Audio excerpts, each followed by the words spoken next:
स्वागत है आपका न्याय चक्र में।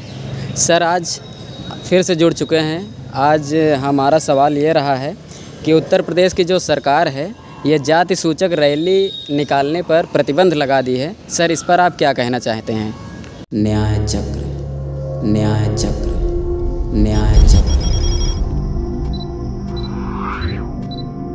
न्याय चक्र। ये क्या रोक लगाएंगे? हाई कोर्ट ने कहा कुछ और इन्होंने उसका पालन के नाम पर कुछ कर दिया। थाने में बैठा हुआ थानेदार अमुक जाति का है, ये उसके नेम प्लेट पर लिखा होता है। दूसरी बात ये कि आप नेम प्लेट हटाएंगे नहीं, और वो टीका लगा करके चंदन लगा के जब बैठता है तो किस जाति का सूचक होता है? वो किस मानसिकता का सूचक होता है कि आप एक सार्वजनिक स्थान पर और एक सरकारी दफ्तर में, सरकारी ऑफिस में आप बैठे हैं और टीका और चंदन लगा करके नेम प्लेट भी आपका है, आप जात सूचक शब्दों का कैसे इस्तेमाल नहीं करेंगे?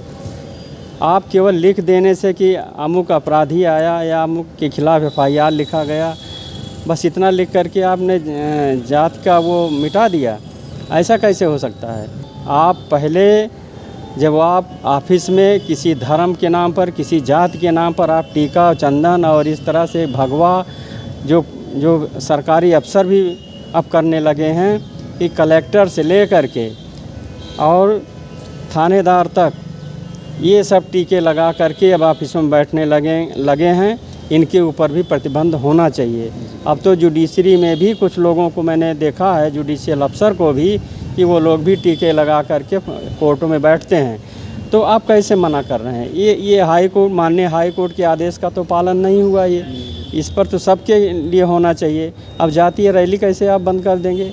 जब आप एक तरफ हिंदू का नारा लगाते हैं, मुस्लिम का नारा लगाते हैं, और हिंदू का मतलब ही होता है जात, तब कैसे आप करें? आप धर्म का कर्म करते हैं, इतना धर्म के सारे कर्मकांड करते हैं आप, और सार्वजनिक स्थानों पर करते हैं। हमारा प्राइम मिनिस्टर तक चला जाता है राम मंदिर का उद्घाटन करने के लिए, दुनिया भर की चीज़ें की जाती हैं। हमारा चीफ मिनिस्टर जाता है, भगवा पहन के जाते हैं, सारी चीज़ करते हैं, टीका चंदन लगाए जाते हैं। तो सार्वजनिक स्थान पर क्यों जाते हैं ये लोग? संविधान का उल्लंघन है ये। हाई कोर्ट ने ये कहा है कि जात के सूचना में और जात के आधार पर किसी का शोषण नहीं होना चाहिए, संविधान में भी लिखा हुआ है। लेकिन इन लोगों ने इसका गलत इस्तेमाल किया, इसका राजनीतिक लाभ लेना चाहते हैं, और वो दलित बैकवर्ड जो भी हैं, जो एक तरह से अपने मुद्दों पर इकट्ठा होना चाहते हैं, उनको ये तितर बितर करने के लिए ये इस तरह का अध्यादेश, इस तरह का ये आदेश, इस तरह का गवर्नमेंट आर्डर इन्होंने पास किया है, जो कहीं से भी माननीय हाई कोर्ट के आदेश का अनुपालन नहीं है, उसका कंप्लायंस नहीं है। ठीक है जी सर, बहुत बहुत धन्यवाद सर। अब हम मिलते हैं अगले वीडियो में। Thank you.